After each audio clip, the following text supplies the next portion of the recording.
Hey everyone. Last week I saw the Cloverfield Paradox. I didn't really have time last week to talk about it, so I thought I'd make a quick video where we talk about the latest and greatest from J.J. Abrams and the Cloverfield universe.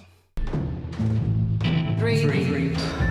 So this, of course, as you know, dropped unexpectedly or expectedly from Netflix during the Super Bowl. They dropped a trailer and then you can watch it right after the Super Bowl. I didn't have real high expectations, but it's kind of one of those movies that only things would work with Cloverfield, meaning the way that they've marketed these movies in the past. You really can't drop a trailer, drop a movie. That's what Netflix can do, and this is a good movie to do it with. That being said, here's a little bit of spoiler-free review. I like this movie for what it is. It has some sci-fi tropes you've probably seen in other films and books and television. They don't really do anything new per se with those themes. They usually, if you're going to go with the same theme, you're kind of hoping for a fresh take, and there really wasn't much of a fresh take on this one. And you could also kind of feel where someone grabbed the script and said, if I shove this here and this here, it's a Cloverfield movie.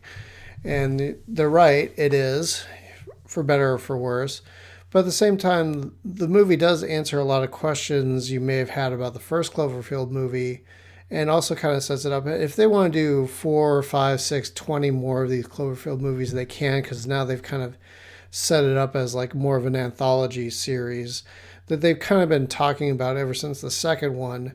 But now they've kind of thematically paved the way where they can sit there and say, okay, and the next Cloverfield movie is going to be about this, or, it can be on Mars for whatever reason, still have the monsters or whatever, and then doesn't matter, it's not tied into anything else because of this movie, really. So I did enjoy it. It's kind of like Bright Again. If they had sent this to the box office, it would have died a horrible death. And it's not a really great movie because of that.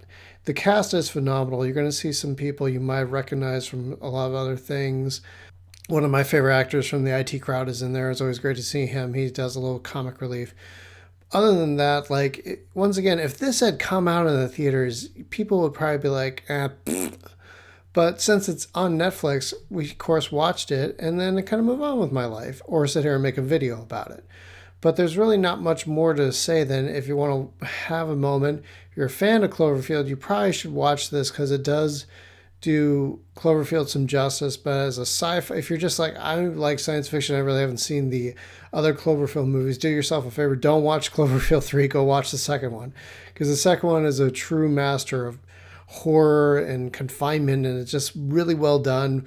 John Goodman's in the second one, and this one is okay, yeah, I got it. Yeah, it's been done before. If you watch any Star Trek or Doctor Who, you're going to pick up on these themes right away and be like, oh, I get it. And other people have done it better. Anyway, that's my review for this week. Cloverfield Paradox. Check it out if you want.